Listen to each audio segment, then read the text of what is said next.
네, 안녕하세요. 중개사 이프로입니다. 네, 저희 무료 특강 공인중개사 실전 노하우 아카데미 방에서 여러 가지 질문들을 해주셨는데, 제가 매물장과 매물 확보 방법을 제외하고, 그거는 제가 따로 특강으로 방송을 따로 만들겠습니다. 양이 너무 많아서 이 방송으로는 조금 어려워서 특강으로 만들어서 한번 자세하게 들으실 수 있도록 이고요. 여러 가지 질문을 해주셨는데 간단하게 답변을 해드릴 수 있을 것 같아서 방송을 한번 켜봤습니다. 첫 번째 질문은요.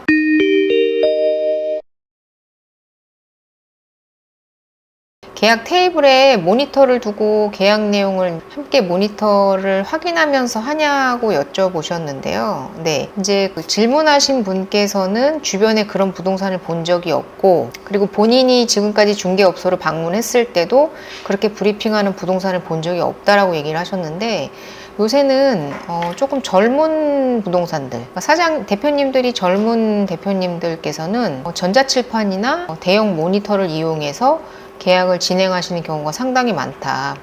그리고 고객의 입장에서 봤을 때도, 그리고 저희가 중개 운영을 함에 있어서도 조금 더 퀄리티 있고 전문성 있게 보일 수 있기 때문에 저는 모니터를 통해서 계약 진행하는 걸 추천을 드립니다. 최소 50인치 이상 정도의 모니터가 좋고요. 가급적이면 크면 클수록 좋다. 글씨가 잘 보이도록 이렇게 하는 것이 좋고, 그리고 또 장점은 종이를 다 작성을 해가지고 다 드린 다음에 이것저것 설명을 했는데 뭔가 틀린 게 나왔어. 그러면 다시 수정을 해야 되고, 또 프린트를 하다 보면 또 실수하는 게 나오고 막 이러다 보니까, 이렇게 모니터에 화면을 띄워놓고 작성을 하게 되면 이런 부분들을 쉽게 수정을 할 수 있는 부분들이 있기 때문에 부산스럽게 보이지 않고 되게 상당히 안정적으로 중개하는 그런 모습을 보여드릴 수 있기 때문에 손님들에게도 상당히 좋은 부분이다 라고 볼 수 있을 것 같고, 두 번째는요.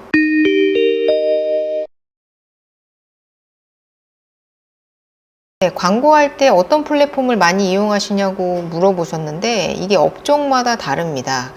이제 원룸, 오피스텔 같은 경우에는 20대나 30대의 젊은 층이 많이 사용을 하시기 때문에 그 애플리케이션 플랫폼에 상당히 익숙해져 있고, 직방과 다방 같은 것에 상당히 익숙해져 있기 때문에 그냥 인터넷에 들어가는 것보다는 앱을 열어서 이렇게 한눈에 볼 수 있게끔 하는 그런 유저 인터페이스를 선호합니다. 그래서 직방과 다방 같은 것들이 가장 많이 쓰이고요. 그리고 조금 금액대가 올라가거나 이제 그러니까 아파트, 그리고 다세대나 빌라 같은 것들, 그러니까 3억 이상의 고가의 그런 주택을 거래하는 경우에는 보통 신혼부부나 그리고 30, 40대의 구성원으로 되어 있으신 가족분들께서 집을 구하시는 경우가 대부분인데, 이런 경우에는 아파트나 3룸 이상의 다세대 같은 경우에는 직방이나 다방 같은 걸 이용해서 그 방을 보질 않아요. 왜냐하면은 조금 젊으신 분들이 보시는 경향이 있고, 그리고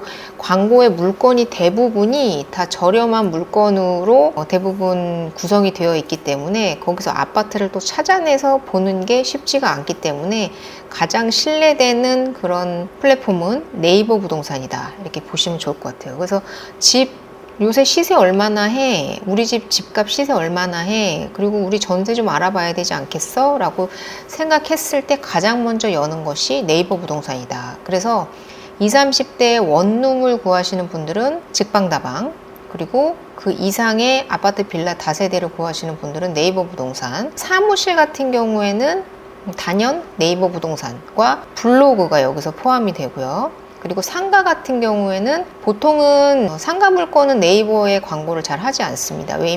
왜냐하면 소위 말해 뒤통수를 당할 수 있는 가능성이 상당히 높기 때문에 블로그로 물건을 많이 올리시거나, 아니면 로드로 손님이 오셨을 때 그 손님을 안내를 하거나, 미끼 매물, 그러니까 권리금이 상당히 비싼 그런 미끼 매물들을 네이버 광고로 광고하시는 경우가 많다. 그래서 진성 매물들은 보통 네이버 실질적으로 광고를 하지는 않습니다. 네, 그렇고요. 다음 질문은요.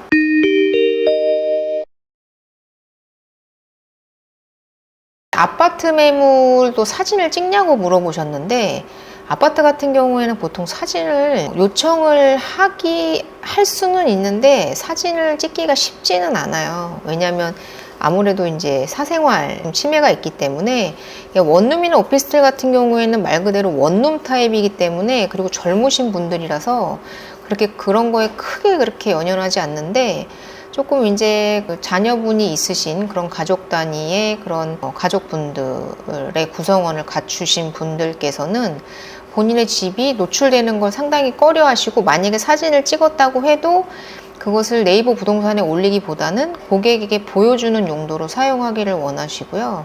그리고 그거를 사진으로 올렸을 경우에 다른 부동산에서 그 물건이 어느 동의 어느 호수의 물건인지 정확하게 파악할 수 있는 그런 빌미를 제공할 수도 있기 때문에, 아파트 같은 경우에는 어차피 다 똑같이 생겼고 들어오시면 다 인테리어를 새로 합니다. 그래서 사진보다는 제목을 깔끔하게 쓰시는 게 더 중요하다라고 생각이 들어요. 만약에 인테리어가 깔끔하게 돼 있다고 하면 인테리어 완벽하게 갖춰져 있다라는 내용을 제목에 적어 주시면 될 것 같습니다. 꼭 굳이 사진이 없어도 아파트의 그런 중개에는 그렇게 크게 영향을 주지는 않는다. 다음 번으로는요.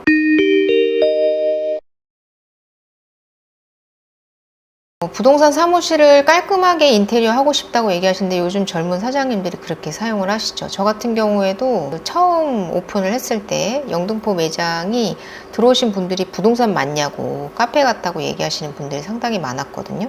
근데 제 컨셉은 내부는 깔끔하고 카페 같은 느낌이었던가, 들어와서는 포근한 느낌이 들지언정 밖에서는 누가 봐도 부동산인 것 같은 그런 촌스러움을 유발할 수 있는, 누가 봐도 부동산이라는 그런 느낌이 들도록 하는 게 제 인테리어 컨셉이었거든요. 왜냐하면 너무 고급스럽게 부동산이 인테리어가 돼 있으면 부담스러워서 못 들어갑니다.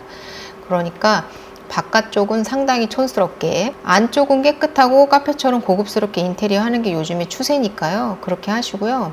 그리고 바깥쪽에서 안쪽이 보이도록 하시는 경우가 있는데, 이런 경우에 너무 사무실이 부동산 같이 않게 깔끔한 경우에는 고객님들이 들어가기를 조금 꺼려 하시는 경향이 있기 때문에, 인테리어를 고급스럽게 내부를 하실 경우에는 바깥쪽에서 안쪽이 너무나 많이 노출되지 않도록 약간 시스루?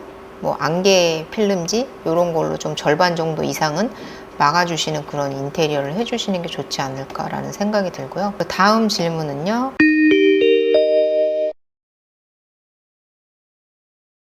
소공을 하고 개업을 하고 싶은데 40대 후반도 괜찮냐고 얘기를 하셨는데, 이거 업종마다 다릅니다. 저 같은 경우에도 지금 40대 초반인데, 40대 초반이라도 이제는 주택중개의 면접을 보러 가면 40대 초반도 안 뽑아줍니다. 30대 후반도 안 뽑아줍니다. 그래서 어떤 업종을 하느냐가 중요하실 것 같아요. 그러니까 아파트 같으면 선호하는 나이대이신 거고요. 상가 같은 경우에도 꼭 굳이 거부될 만한 나이대는 아니시고요. 근데 이제 만약에 주택 원룸 오피스텔 중개를 하신다고 하면 조금 꺼려질 수 있고, 그리고 사무실 중개 같은 경우에도 요새는 젊은 대표님들이 많으시기 때문에 보통 30, 40대 초중반까지 원하시는 경우가 많다. 대신 대표님이 나이가 많으시면 또 다르겠지만, 보통 요새는 젊은 대표님들이 많으시기 때문에 주택, 그러니까 원룸이나 오피스텔 같은 거, 그리고 사무실 같은 경우에는 조금 취직이 어려울 수 있으나, 상가나 아파트 같은 경우에는 오히려 선호하는 나이대라고 말씀을 드리고 싶습니다. 그리고 마지막 질문은요.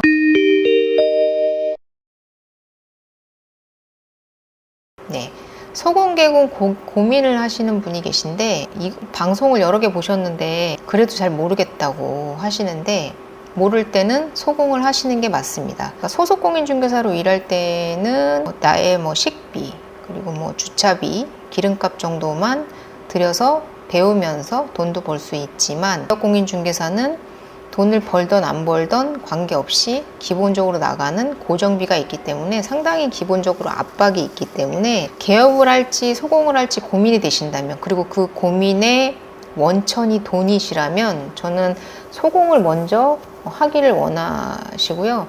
장단점이라고 하면 개공을 하면 장점이 있고 소공을 하면 장점이 있고 이런 걸 보셨다고 얘기를 하셨는데, 개업공인중개사의 장점은 내가 계약한 걸 내가 다 먹는다는 게 장점이겠죠. 근데 하나도 못하면 돈을 하나도 못 번다는 게 단점이겠죠. 그리고 소공으로 들어가시면 내가 계약을 못한다고 하더라도 그렇게 큰 출혈은 없다.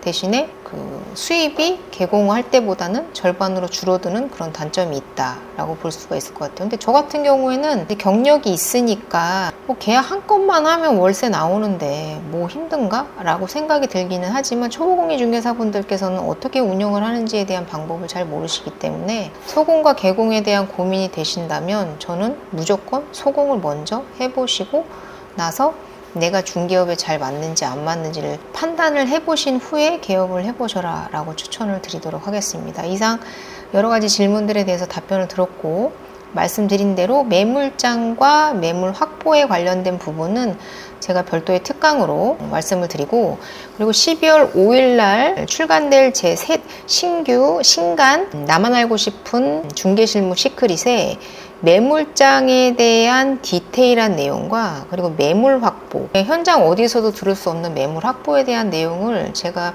제 책에 전부 다 담았기 때문에 꼭 굳이 특강을 듣지 않아도 그 책 한 권을 읽으시면 모든 것을 섭렵하실 수 있다. 정말로 나만 알고 싶은 시크릿북이다 라고 자부할 수 있을 만큼 책 열심히 썼기 때문에요. 출간되면 꼭 한 번씩 읽어봐 주시고요.